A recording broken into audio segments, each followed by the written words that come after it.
Good morning madam. Good morning Ram. അപ്പോൾ ഏത് martial arts ഫോമാണ് ഇപ്പോൾ ചെയ്തുകൊണ്ടിരുന്നത്? ഇതിന് തായ്ചി എന്ന് പറയും. ഇതൊരു Chinese form of martial arts ആണ്. ഇത് ആക്ച്വലി അത്ര കോമൺ അല്ല, ബട്ട് ഇവിടെ ഉണ്ട്. എന്താണ് ഇതിൻ്റെ ബെനിഫിറ്റ്സ്? ആൻഡ് മാഡം ചെയ്യുന്നതുകൊണ്ട് ഇതിൻ്റെ ഒന്ന് മനസ്സിലാക്കാൻ വേണ്ടിയാണ്. ഞാനിത് പ്രാക്ടീസ് ചെയ്യുന്ന ഒരു സ്റ്റുഡൻ്റാണ്, ഞാൻ പഠിപ്പിക്കുന്നൊന്നുമില്ല.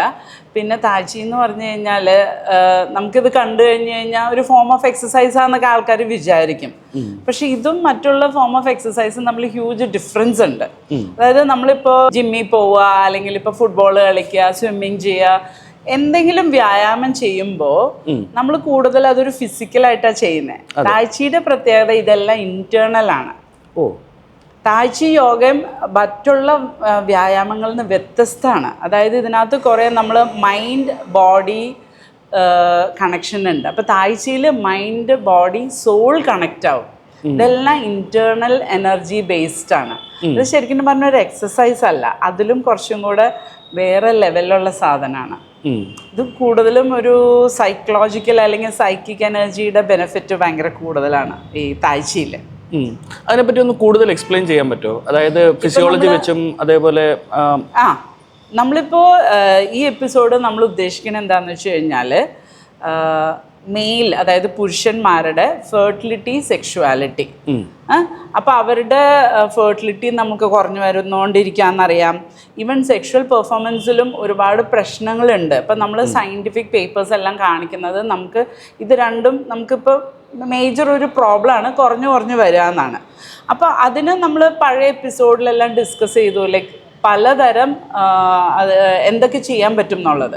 അപ്പോൾ എന്തുകൊണ്ട് ഇത് കുറഞ്ഞു വരുന്നു എന്നോ ഒരു ഇഷ്യൂ, പിന്നെ അതിന് നമുക്ക് എങ്ങനെയൊക്കെ പരിഹാരം കണ്ടെത്താൻ പറ്റും. അതായത് മരുന്നുകളോ അല്ലെങ്കിൽ ഒരു പ്രൊസീജിയറോ അതൊന്നും ഇല്ലാതെ as A gynaecologist, as A sexual medicine practitioner നമുക്ക് നാച്ചുറലി, അതായത് ലൈഫ് സ്റ്റൈൽ ചേഞ്ച് വഴി എന്തൊക്കെ നമുക്കിതിന് ഇമ്പ്രൂവ് ചെയ്യാൻ പറ്റും. അല്ലെങ്കിൽ ഫെർട്ടിലിറ്റി, സെക്ഷുവാലിറ്റി, കുട്ടികളുണ്ടാവുന്ന ഇതിൻ്റെ പ്രശ്നങ്ങളെന്ന് നമ്മളിപ്പോൾ ഓരോന്ന് എടുത്തു നോക്കിയാൽ ഇപ്പോൾ സെമൻ പാരാമീറ്റേഴ്സ്, ഇപ്പോൾ ബീജത്തിൻ്റെ കൗണ്ട് അല്ലെങ്കിൽ ബീജത്തിൻ്റെ മോട്ടിലിറ്റി, അതിൻ്റെ അളവ്, ഇങ്ങനെയുള്ള സാധനങ്ങളൊക്കെ ഇപ്പോൾ കഴിഞ്ഞ 19 വർഷമായിട്ട് നമ്മൾ ടെസ്റ്റിൽ കുറഞ്ഞു വരികയാണ്. അപ്പോൾ നമുക്ക് സയൻറ്റിഫിക് പേപ്പേഴ്സ് ഉണ്ട് ഇത് പ്രൂവ് ചെയ്യാൻ. WHO ആണ് സെമൻ അനാലിസിസിന് പാരാമീറ്റേഴ്സ് ഉണ്ടാക്കണം. WHO തന്നെ എവറി ഫ്യൂ ഇയേഴ്സ്, കുറച്ച് വർഷം കൂടുമ്പോൾ ഇത് കുറച്ചുകൊണ്ടിരിക്കുക, നോർമൽസി തന്നെ, കാരണം അതിങ്ങനെ കുറഞ്ഞുകൊണ്ടിരിക്കുക. പിന്നെ വേറെ സയൻറ്റിഫിക് പേപ്പേഴ്സ് ഉണ്ട്. ടെസ്റ്റോസ്റ്റെറോൺ, അതായത് മെയിൽ ഹോർമോൺ ടെസ്റ്റോസ്റ്റെറോൺ കുറഞ്ഞുകൊണ്ടിരിക്കുകയാണ്. അപ്പോൾ നമ്മളിപ്പോൾ 60 വയസ്സായ ചില ആൾക്കാരെ എടുത്താൽ 20 വയസ്സായ ആളിനെക്കാളും ചിലപ്പോൾ ബെറ്റർ ആയിരിക്കും ടെസ്റ്റോസ്റ്ററോൺ, കാരണം പണ്ടത്തെ ലൈഫ് സ്റ്റൈൽ വ്യത്യാസം ഉണ്ടായിരുന്നു. അപ്പോൾ റിസർച്ച് പേപ്പേഴ്സ് കാണിക്കുന്ന കഴിഞ്ഞ ഒരു 30 ഇയേഴ്സ് എടുത്താൽ ടെസ്റ്റോസ്റ്ററോണിൻ്റെ ഗ്രാഫ് ഇങ്ങനെ കുറഞ്ഞു വരികയാണ്.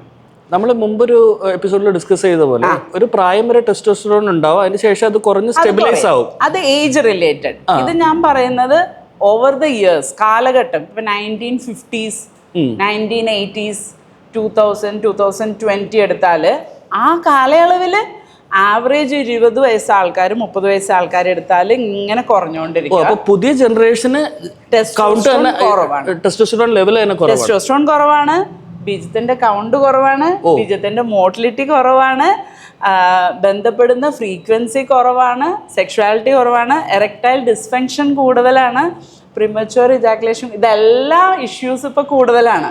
അങ്ങനെയാണ് അപ്പോൾ ഫെർട്ടിലിറ്റി താഴത്തോട്ട് വരുന്നത്. അപ്പോൾ എന്തുകൊണ്ട് പറയുന്നു? രാമന് എന്ത് തോന്നുന്നു? ലൈഫ് സ്റ്റൈൽ സ്ട്രെസ് ആയിരിക്കണം. സ്ട്രെസ് ഒരു പ്രധാനപ്പെട്ട കാര്യം. എന്തുകൊണ്ട് സ്ട്രെസ് കൂടുന്നു? അതിപ്പോ ജോലിയുടെ സ്ട്രെസ് ആവാം, സ്പൗസിന്റെ സ്ട്രെസ് ആവാം. പണ്ടുണ്ടായില്ലേ ജോലി? പണ്ടുണ്ടായിരുന്നു. എന്തുകൊണ്ട് ഇപ്പൊ സ്ട്രെസ് കൂടുന്നു? എമൗണ്ട് ഓഫ് റെസ്പോൺസിബിലിറ്റി കൂടുന്നു. പിന്നെ ഫൈനാൻഷ്യൽ പ്രഷർ ആകാം. കപ്പിള് തമ്മിലുള്ള പ്രോബ്ലംസ് കൂടി വരാണ്.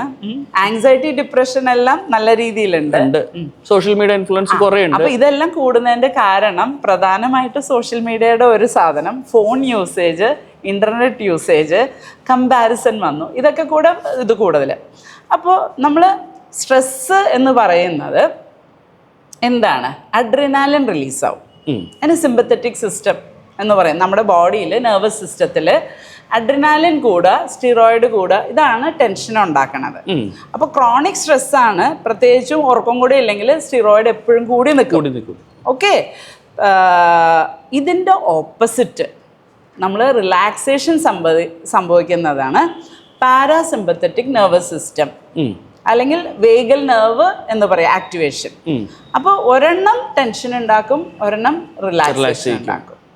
മിക്ക എക്സസൈസ് ചെയ്യുമ്പോഴും നമുക്ക് അഡ്രിനാലിനും ഈ സ്റ്റിറോയിഡും റിലീസാവും ആക്ച്വലി കുറച്ചൊക്കെ.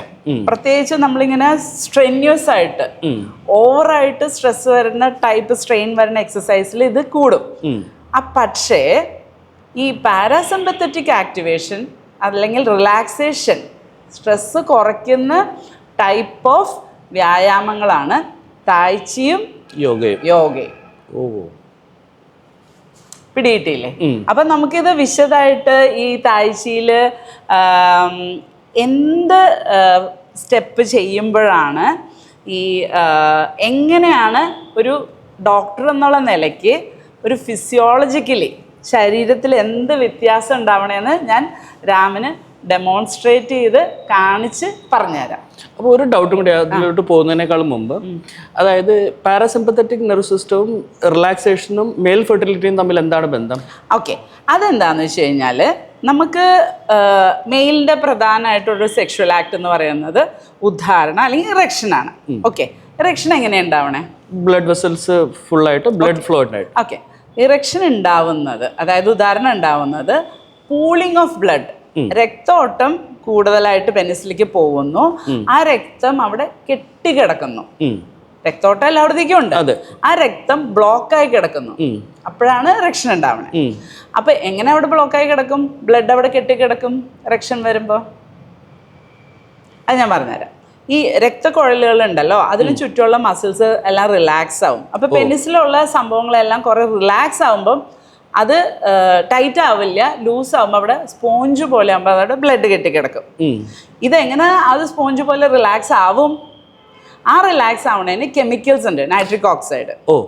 ആ കെമിക്കൽ പോകുമ്പോൾ ഈ ബ്ലഡ് വെസൽസ് എല്ലാം ഇങ്ങനെ റിലാക്സ് ആവുമ്പോൾ അവിടെ പൂളിംഗ് ഓഫ് ബ്ലഡ് ഉണ്ടാവും. ഈ നൈട്രിക് ഓക്സൈഡ് റിലീസ് ചെയ്യുന്നതിന് കുറേ ഒരു ബയോഫിസിക്കൽ ബയോകെമിക്കൽ പ്രോസസ് ഉണ്ട്. അത് സംഭവിക്കുന്നത് പാരാസിമ്പത്തറ്റിക് ആക്ടിവേഷൻ വഴിയാണ്. അതുകൊണ്ടാണ് സ്ട്രെസ് അടിച്ചാൽ ഇറക്ഷൻ വരാത്തത്.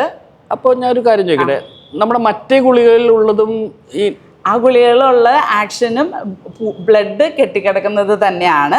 പക്ഷെ അതിന് കുറച്ച് സൈഡ് എഫക്ട്സ് ചിലവർക്ക് ഉണ്ടാവാം. ഇത് നാച്ചുറൽ വേ ആണ്, റിലാക്സ് ചെയ്താൽ മതി.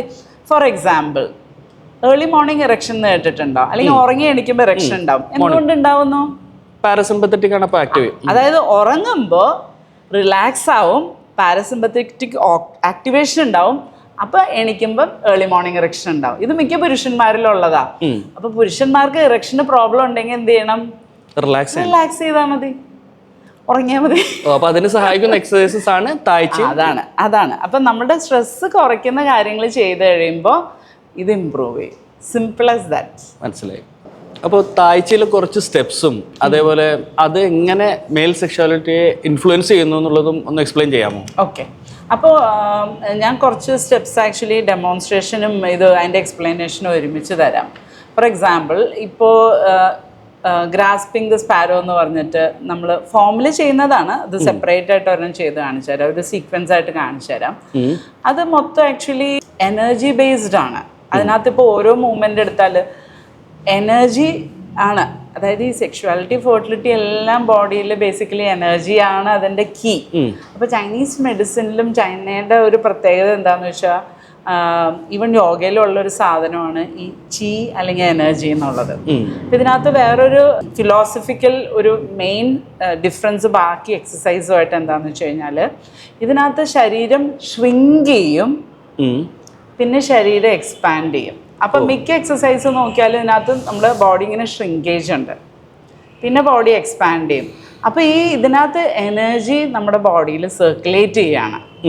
പിടികിട്ടിയ?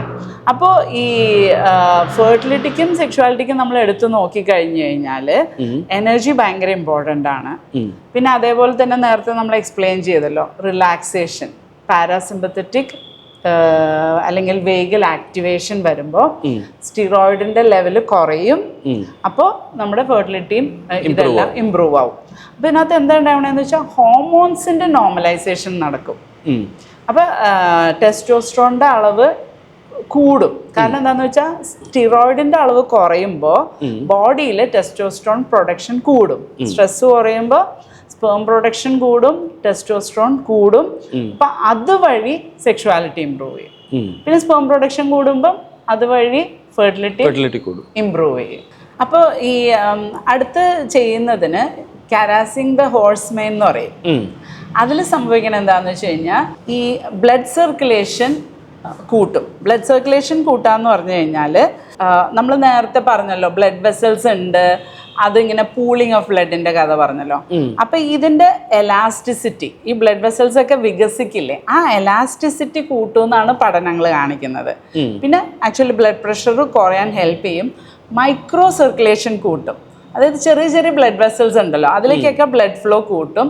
പെൽവിസിലേക്ക്, അത് നമ്മുടെ അരക്കെട്ടിലേക്കുള്ള ബ്ലഡ് ഫ്ലോ കൂട്ടും. അപ്പോൾ ഈ എക്സസൈസ് കാണുമ്പോൾ തന്നെ നമുക്ക് മനസ്സിലാവും ഇതിന് പെൽവിസിലേക്ക് കുറേ എനർജി ഫ്ലോ പോലെ കാണിക്കാം. പിന്നെ ഇതിനകത്ത് ഹിപ്പ് സ്പൈറൽ മൂവ്മെന്റ് ഉണ്ട്, വേസ്റ്റ് ഇങ്ങനെ തിരിയുന്ന മൂവ്മെന്റ്സ് ഉണ്ട്, പിന്നെ മറ്റേ ഈ ചീ എനർജിയുടെ സംഭവം ഉണ്ട്. അപ്പൊ ഇത് വർക്ക് ആവണം എങ്ങനെയാന്ന് വെച്ച് കഴിഞ്ഞാൽ ഈ നൈട്രിക് ഓക്സൈഡ്, നമ്മൾ നേരത്തെ പറഞ്ഞ ഇറക്ഷൻ ഉണ്ടാവാൻ വേണ്ടിയിട്ട് നൈട്രിക് ഓക്സൈഡ് ഉണ്ടാവുന്നത്, ഈ നൈട്രിക് ഓക്സൈഡ് കൂട്ടുന്നത് വഴി ഈ ബ്ലഡ് വെസൽസ് എല്ലാം സോഫ്റ്റ് ഇലാസ്റ്റിക് ആവുന്നത് വഴിയും ഈ പെൽവിസിലേക്കുള്ള ബ്ലഡ് സർക്കുലേഷനും അതിലേക്കുള്ള എനർജി പോകുന്നതും വഴി ഇറക്ഷൻസ് ബെറ്റർ ആവാനായിട്ട് ഈ എക്സസൈസ് ആക്ച്വലി ഹെൽപ്പ് ചെയ്യും. തായ്ച്ചിയിൽ തന്നെ ഈ ചീഗോങ് എന്ന് പറയുന്ന ഒരു സെറ്റ് ഓഫ് ഇതുണ്ട്. അത് എനർജി ബേസ്ഡ് സാധനങ്ങളാണ്. അതിനകത്ത് ഈ പറഞ്ഞ പോലെ ഈ ബോഡി മൈൻഡ് കണക്ഷൻ ഉണ്ട്. അപ്പോൾ ആ ഡെമോൺസ്ട്രേഷൻ നോക്കിയാൽ നമുക്ക് മനസ്സിലാവും. ഇതിനകത്ത് ചൈനീസ് ഫിലോസഫി അനുസരിച്ച് ഒരു പ്രധാനപ്പെട്ട ഏരിയ ആയിട്ട് ഡാൻഡിയം എന്ന് പറയുന്ന ഒരു കോൺസെപ്റ്റ് ഉണ്ട്. അതായത് നമ്മുടെ പൊക്കിളിൻ്റെ താഴത്ത് 2 സെൻറ്റിമീറ്റർ താഴത്ത് ഒരു ഏരിയ ആണ് ഡാൻഡിയം, അതായത് അടിവാരമായിട്ട് വരും. അപ്പം അതാണ് മെയിൻ എനർജി സെൻറ്റർ ആയിട്ട് ചൈനീസ് മെഡിസിനിലൊക്കെ പറയണത്. അപ്പം ഈ ഡെമോൺസ്ട്രേഷനിൽ നമുക്ക് കാണാൻ പറ്റും നമ്മൾ ഈ എനർജി അതിലേക്കാണ് ഇരുത്തുന്നത്, ആ ഡാൻഡിയം എന്ന് പറയുന്ന സ്ഥലത്തേക്കാണ് ഇരുത്തുന്നത്. ഈ അടിവയറ്റിലാണ് നമ്മുടെ റിപ്രൊഡക്റ്റീവ് ഓർഗൻസ് എല്ലാം. അപ്പോൾ നമ്മൾ ആ എനർജി കൾട്ടിവേറ്റ് ചെയ്യണതെല്ലാം റീപ്രൊഡക്റ്റീവ് ഓർഗൻസിലേക്കാണ് പോകുന്നത്. അതിനകത്ത് ഇങ്ങനെ നമ്മൾ ഇനി ഇരിക്കുന്ന പോസിൽ പെൽവിക് മസിൽസ് എല്ലാം ആക്ടിവേറ്റഡ് ആവും, പെൽവിസ് ഓപ്പൺ ആവും, അതിലേക്ക് ബ്ലഡ് സർക്കുലേഷൻ പോവും. അപ്പോൾ ഈ സെക്ഷുവാലിറ്റിക്ക് മാത്രമല്ല, സ്പെർം പ്രൊഡക്ഷന് മാത്രമല്ല, സെക്ഷുവൽ ആക്ടിനും ഇത് ഇമ്പോർട്ടൻ്റ് ആണ്. പെൽവിക് മസിൽസ്, ഹിപ്പ് മൂവ്മെൻറ്റ്സും ഭയങ്കര ഇമ്പോർട്ടൻ്റ് ആണല്ലോ. അപ്പോൾ അതിലേക്ക് ഈ വക നമ്മൾ എനർജി റിലേറ്റഡ് ആയിട്ടുള്ള തായ്ച്ചി എക്സസൈസ് ചെയ്യുമ്പോൾ ഇത് കണ്ടു കഴിഞ്ഞ് കഴിഞ്ഞാൽ ഭയങ്കര സ്ലോ ആണെന്ന് തോന്നുമെങ്കിലും ഇത് ആക്ച്വലി ചെയ്യാൻ നല്ല ഡിഫിക്കൽട്ടാണ്. ഇത് ചെയ്യണ സമയത്ത് ശരീരം മൊത്തം ചൂടായിട്ട് നമ്മൾ വേർക്കാൻ തുടങ്ങും. പിന്നെ ഒരു അഡ്വാൻറ്റേജ് എന്താണെന്ന് വെച്ച് കഴിഞ്ഞാൽ ഈ തായ്ച്ചി എല്ലാ പ്രായത്തിലുള്ളവരെയും ചെയ്യാൻ പറ്റും. അതായത് ഫോർ എക്സാമ്പിൾ നമ്മൾ ചൈനയിലും മലേഷ്യയിലും പോയി പാർക്കിലൊക്കെ പോയാലേ നിറയെ പുരുഷന്മാർ, അതായത് അതിൽ 20 വയസ്സുണ്ടാവും, 70 വയസ്സുണ്ടാവും, എല്ലാവർക്കും ചെയ്യാൻ പറ്റും. അതിനൊരു ഏജ് ഒരു ഇതല്ല. മറ്റേ എക്സസൈസ് ഒക്കെ ഒരു പ്രായം കഴിഞ്ഞാൽ ബുദ്ധിമുട്ടാണ്. പ്രായം കൂടുമ്പോൾ നമ്മുടെ ടെസ്റ്റോസ്റ്ററോൺ കുറയും, ഇറക്ഷന് പ്രശ്നം ഉണ്ടാവും, ലിബിഡോ കുറയും, പല ഇഷ്യൂസ് ഉണ്ടാവും, പ്രിമച്ചുർ ഇജാക്കുലേഷൻ. അപ്പം ഇങ്ങനത്തെ കാര്യങ്ങൾ ചെയ്യുമ്പോൾ നമ്മൾ നാച്ചുറലായിട്ട് തന്നെ നമ്മുടെ ആ സെക്ഷൽ ഫങ്ഷന് ഒരു ഇമ്പ്രൂവ്മെന്റ് ഉണ്ടാവും. അപ്പം നമ്മൾ മരുന്ന് കഴിക്കുന്നതോ അതിൻ്റെ സൈഡ് എഫക്റ്റോ ഒന്നും ഇല്ലാതെ തന്നെ നമുക്ക് ഇമ്പ്രൂവ്മെന്റ് കിട്ടും ആക്ച്വലി.